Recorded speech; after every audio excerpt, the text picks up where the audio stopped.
As men, especially as doctors, sometimes we hyper-focus on our career, neglecting other facets of our lives. But that is about to change. This is Dads Before Doctors. Some physicians claim their family is their top priority, but their lives tell a very different story. We'll help each other become family men who are doctors rather than doctors who have families. If it's health, wealth and legacy, emotional well-being, parenting, professional goals, or marriage, we're talking about it. Thanks for listening, and make sure to subscribe. This is Dads Before Doctors, and this is your host, Adam Broussard, MD. Hey guys, welcome back to Dads Before Doctors podcast.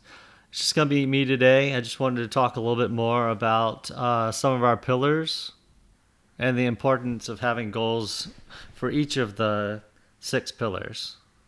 Not only do we need to have the goals for each of the 6 pillars, we really need to be able to measure them and track our progress of how we're doing in it. You know, we all went through med school and residency and had different goals to make it to med school that we were able to, check off. When you completed med school, you check that off, and residency, getting your first attending job and whatnot.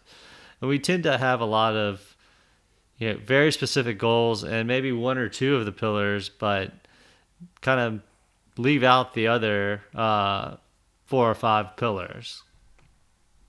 Over the past 6 months, I've really worked hard on trying to come up with goals in each of the areas of my life and be able to measure them and then have accountability. I have 2 different small group of guys that I meet with, one weekly and one monthly, that we're able to just sit down and discuss each other's goals, discuss what progress we've made, challenge each other to reach those goals, and then hold each other accountable if we don't. One of the groups, we actually came up with our goals, and as a consequence, if we fail to meet the goals by the next time we meet, we are going to make a donation to a cause or group that we absolutely hate.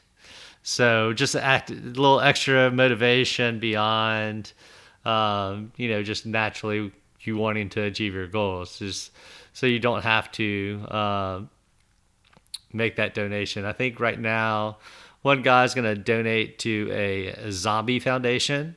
Another looked at donating to somebody's Kickstart to buy their yacht, GoFundMe to buy their yacht.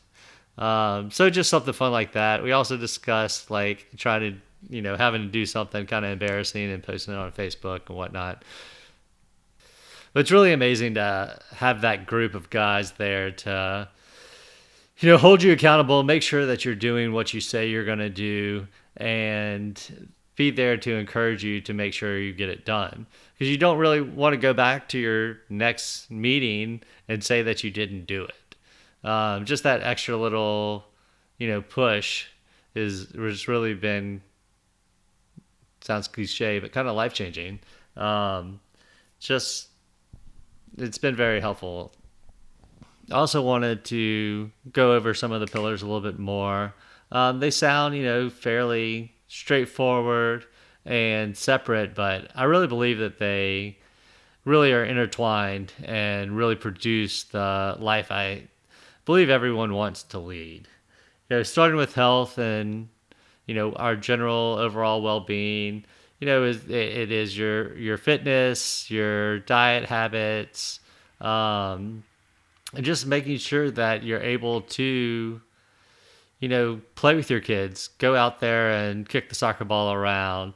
If they want to go on a hike, you're going to be able to make it up the hike, that you're around for them, to see them get married, to see them have children, and to be in a state of health that when you do choose to retire, that you can, go on those trips that you've planned and you've saved for, and not going to have all these chronic diseases that you're going to have to be dealing with and not be able to, travel like you wanted to.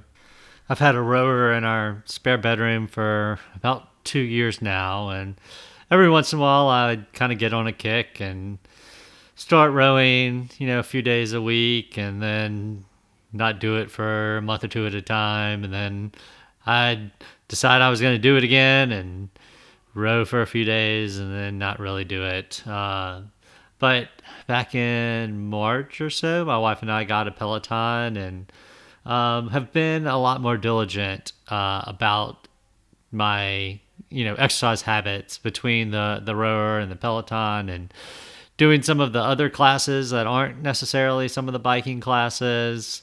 And recently I've started kind of reading some books about nutrition and really want to try to talk to potentially a nutritionist or dietitian and trying to kind of dial in what we really should be eating to kind of be our healthiest selves. But it's hard. I mean, and you have to really make the time for it. And, I've actually been waking up, an hour earlier than I normally would have, just so that I can get exercise in while the kids are still asleep, my wife's still asleep. It doesn't cut into, family time later in the day, but it's important to me. And I want to be around and be healthy and, try to prevent, some of those chronic diseases potentially happening. And yeah, I feel so much better every day that I do exercise, and you just get to check that win off, early in the morning. I know some people choose to do, exercise later in the day, and that's when it fits in their schedule. But I really like having that, early morning win. Wealth and Legacies, it's more than just the numbers in your bank account. It really, I personally think, rich is maybe the numbers in your bank account, but wealth is kind of more all encompassing, and it's more of a mindset, even that you have everything that you need and that you are content. And I really think that, middle class guy with a tight knit family that, can do anything that they want and just have good relationships with their wife, their kids, is a lot wealthier than the billionaire on their sixth marriage who doesn't speak to their kids, that is, having their bypass surgery next week. Also, I think what fits into the wealth category is your legacy. What kind of legacy are you leaving your family, your community, the world as a whole? Like, how are they going to remember you, and what tangible, things are you leaving behind? What memories are you leaving behind? And just really thinking about how you are affecting the world around you. I think emotional well-being and mindset are huge. Like, they affect all of the other pillars, absolutely. And just having, that scarcity mindset really can limit you on what you can achieve outside. We've all achieved hard things along the way through our journey of becoming physicians. And we really should have a lot more self-confidence than I feel most of us do. We can do hard things, and whether it is you decide that you're going to invest in real estate, you're going to run a marathon, you're going to focus on spending more quality time with your kids or your wife, just having that mindset and believing that you can do it will make it so much easier than believing that, oh, I don't have the time to do this, or I don't have the money to do this. Looking at it and changing your thoughts can make a world of difference.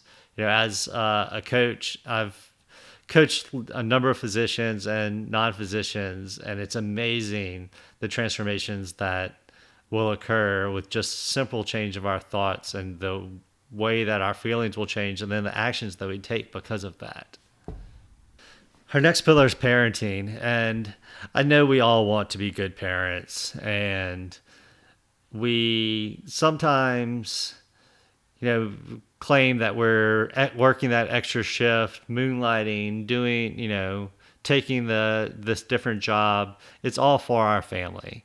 That's why we're, working 80 hours a week. It's for our family. But the thing is, our kids don't care that you're picking them up in a Land Rover instead of a Honda. Our kids don't care that they're at a $30,000 school instead of the public school or, a $10,000 school. They want you. They want to spend some quality time with you. They want to be able to look up at the stands of their soccer game or baseball game and see you engaged and watching them hit that home run and not sit there on your phone. I recently just completed reading a book called The Family Board Meeting, and have reached out to the author, so hopefully we can get him on the podcast soon. But he really makes some great points that we schedule meetings in our other parts of our lives to make sure things get accomplished, but we just kind of let some of our time with our family just kind of happen. And actually scheduling quarterly one-on-one time with each of your kids or your spouse and having it completely uninterrupted. You turn your phone off and just have some good quality time with that family member can make a world of difference and really can build that relationship with that member of your family, that they open up and you can have a connection, that look forward to those times together. Our next pillar is professional goals. And this can be anything from the type of work you want to do to, becoming professor rank or, becoming the director of whatever service. But I think you need to make sure that any professional goals that you're looking at, does it fit in with the goals for the rest of your life? Is it going to move you forward to having that better relationship with your wife? Is it going to move you forward to having that better relationship with your kids? Is it going to allow you to have that personal time to work on your health and fitness? Sometimes as you climb the ladder, get busier and busier at work, then you tend to shrug off other things, other portions of your life, just in the pursuit of that one goal and that one portion of your life, which I think we all tend to do and did, along the way of med school and residency. And that was a time for that we needed to focus on becoming the best doctor that we can and providing safe care for our patients. But at some point, you have to kind of take a step back and make sure that this still fits in with the life that you want. And if there's any changes that, could be made to better get you going to that overall goal in your future. Maybe it is taking less calls. Maybe it is, going to 0.8 FTE or, whatever it is for you, just to make sure that it's something that is progressing you forward to your overall goals. In marriage, like I, mentioned with parenting, just being able to, take the time out to really work on your marriage. I know, when you get married, start having kids, your focus changes some to your children, but you still need to remember why you married your spouse. Remember, that early time, and take the time to have those experiences. Take a date night every week. Just schedule it if you have to, just to make sure that you have that connection with your spouse. Maybe even try to, schedule a quarterly overnight date night with your spouse. I think it really makes a difference to, you know, build that connection. Um, Something that I really want to do is kind of sitting down with my wife and going over like our goals for our family and coming up with what we want as a whole, because you never know, like you may be trying to progress to two different things, like making sure you're on the same page of what you see your family doing in 5 years. Maybe you want to travel, you know, take a sabbatical and travel for a year and homeschool the kids, and your wife's gonna be like, no. Like, I'm not gonna live in an RV for a year, or I'm not gonna, leave our house, or anything like that. Maybe you think you're gonna retire in 5 years, and your wife, is like, no, I don't want to be around you that much. Like, just trying to get on the same page and breaking down that 5-10 year goal to what do we need to do this year? Like, what do we need to do this month to get closer to that? What do we need to do today to get closer to that? I think just being able to set those goals with, all of these areas of our life, so that you can make small measured progress along the way, and it isn't some big nebulous plan that you have in the future, but it's something concrete that you're able to actually see progress being made, and have that feel good moment that you're this much closer to reaching that overall goal. Because it can be pretty discouraging that I want to have $5 million in the bank, $10 million in the bank, and I only have $100,000 or whatever number. But seeing that, 5 months ago, I only had $50,000. Like, I'm making progress. If I stay on this track, I'm going to be there in X number of years. Or, I've been working out for 3 months, and, when you look at yourself in the mirror, you really don't see a difference. But if you're tracking it, if you're measuring your body fat percentage or your BMI, or however you're tracking your health goals, like, and you're seeing that change, you're seeing that body fat percentage come down, even though you really aren't seeing it in the mirror, or you can't tell the small differences. Like, being able to see that on paper really really helps with some of that encouragement and that drive to continue. And I just want to challenge each of you to take a moment and think about these 6 pillars, and really, sit down and take out a piece of paper and write down where you think you are 1 to 10, where you want to be, how you can potentially get there. And that's what the goal of this podcast is so that we all learn together, that we're, in this together. We talk to other people about how we can achieve our goals. Our goals may be different, but, someone, in the group may have adult children or teenagers, and you have, toddlers. And they may be able to give you some kind of hack, and they've been there before. They were a physician dad in that situation with a toddler. So they can tell you what they did, what worked, what that didn't work, what they, wish they would have done. And I think that's really the power of this group, is being able to be in the same boat, that, we all know what each other is going through, and we can help each other along the way, and then hold each other accountable for our goals. So once again, I challenge you to, sit down, really block off some time to really sit down and think about it, turn your cell phone off, and try to at least just put a number to it, 0 to 10, like what you are for each of these pillars. If you have extra time, try to actually, write down where you want to be, where you are now. If you have ideas of how to get there, And then post in the Facebook group or email me at adam@dadsbeforedoctors.com. And we can work on, holding each other accountable.